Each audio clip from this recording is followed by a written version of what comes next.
Hello everyone, आज हम देखने वाले हैं variation of conductance with dilution कि डाइल्यूशन के साथ कंडक्टेंस कैसे वेरी करती हैं। अब कंडक्टेंस क्या होती है? ये फ्लो ऑफ करंट होता है कि किसी कंडक्टर में से कितनी आसानी से करंट का फ्लो होता है। अब हम देखते हैं जो स्ट्रॉन्ग इलेक्ट्रोलाइट होते हैं और वीक इलेक्ट्रोलाइट होते हैं उनमें ये कंडक्टेंस कैसे वेरी करती है डाइल्यूशन के साथ। अब डाइल्यूशन क्या होता है कि हम किसी सॉल्यूशन में एक्स्ट्रा सोलवेंट ऐड कर रहे हैं, ठीक है, उसमें एक्स्ट्रा। अब सोलवेंट मोस्टली क्या लेते हैं, हम वाटर लेते हैं, तो हम एक्स्ट्रा वाटर ऐड करते हैं।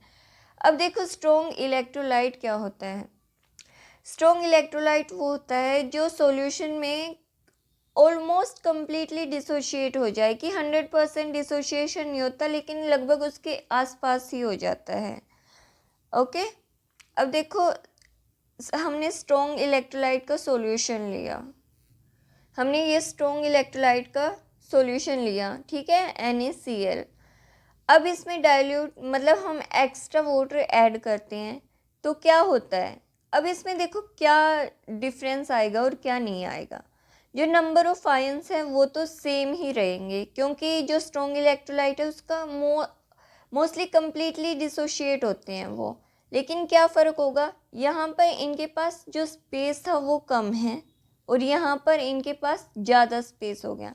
इसकी वजह से क्या हुआ, इसकी वजह से आयंस ना दूर दूर हो गए और इनकी वजह से क्या हुआ, जो force of attraction between ions है वो डिक्रीज हो गया। ये एक दूसरे से दूर दूर हुए तो इनके बीच का अट्रैक्शन है वो डिक्रीज हो गया।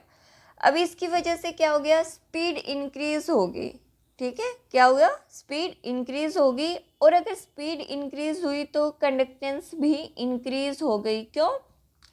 क्योंकि जो कंडक्टेंस है वो क्या होती है, वो डिपेंड करती है मूवमेंट ऑफ आयंस कि आयंस कितनी स्पीड से मूव कर रहे हैं, उनके थ्रू ही जो करंट फ्लो हो रहा है। ओके, तो स्ट्रॉन्ग इलेक्ट्रोलाइट में डाइल्यूशन के साथ जो कंडक्टेंस है वो इंक्रीज करती है। क्यों? क्योंकि उनके बीच में जो फोर्स ऑफ अट्रैक्शन है वो डिक्रीज हो जाता है और उसकी वजह से आयंस की स्पीड इंक्रीज हो जाती है, तो कंडक्टेंस भी हमारी इंक्रीज हो जाती है। अब हम देखते हैं इलेक्ट्रोलाइट क्या होते हैं। इलेक्ट्रोलाइट क्या होते हैं, any substance that dissociate into ions in solvent और इन मोल्टन स्टेट, की कोई भी सब्सटेंस जो सोलवेंट में या इसके मोल्टन स्टेट में आयंस में डिसोशिएट हो जाए उसको हम इलेक्ट्रोलाइट बोलेंगे। और नॉन इलेक्ट्रोलाइट क्या होगा, जो डिसोशिएट नहीं होंगे। इसके एग्जाम्पल हो जाएंगे NaCl और CH3COOH। अब हम देखते हैं कि वीक इलेक्ट्रोलाइट में कैसे कंडक्टेंस वेरी करेगी डाइल्यूशन के साथ।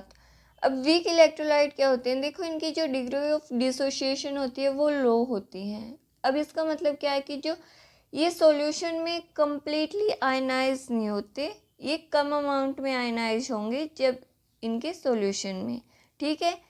एग्जाम्पल के लिए हमने CH3COH का सॉल्यूशन ले लिया, ठीक है, तो ये कम्प्लीटली डिसोशिएट नहीं होंगे। लेकिन डाइल्यूशन के साथ साथ क्या होता है, इनकी डिग्री ऑफ डिसोशिएशन है वो इंक्रीज करती जाती है। जैसे जैसे डाइल्यूशन इंक्रीज करेगा तो इनकी जो डिग्री ऑफ डिसोशिएशन है वो इंक्रीज करेगी और डिग्री ऑफ डिसोशिएशन इंक्रीज करेगी तो नंबर ऑफ आयंस इंक्रीज करेंगे। और जैसे नंबर ऑफ आयंस इंक्रीज करते हैं तो कंडक्टेंस भी इंक्रीज करेगी, ठीक है। तो वीक इलेक्ट्रोलाइट में भी डाइल्यूशन के साथ कंडक्टेंस इंक्रीज करेगी क्योंकि यहाँ पर डिग्री ऑफ डिसोसिएशन इंक्रीज करती है। डिग्री ऑफ डिसोसिएशन के इंक्रीज करने से नंबर ऑफ आयंस इंक्रीज करेंगे और नंबर ऑफ आयंस इंक्रीज करने से कंडक्टेंस भी इंक्रीज करेगी, ठीक है। तो स्ट्रॉन्ग इलेक्ट्रोलाइट और वीक इलेक्ट्रोलाइट दोनों के केस में डाइल्यूशन के साथ कंडक्टेंस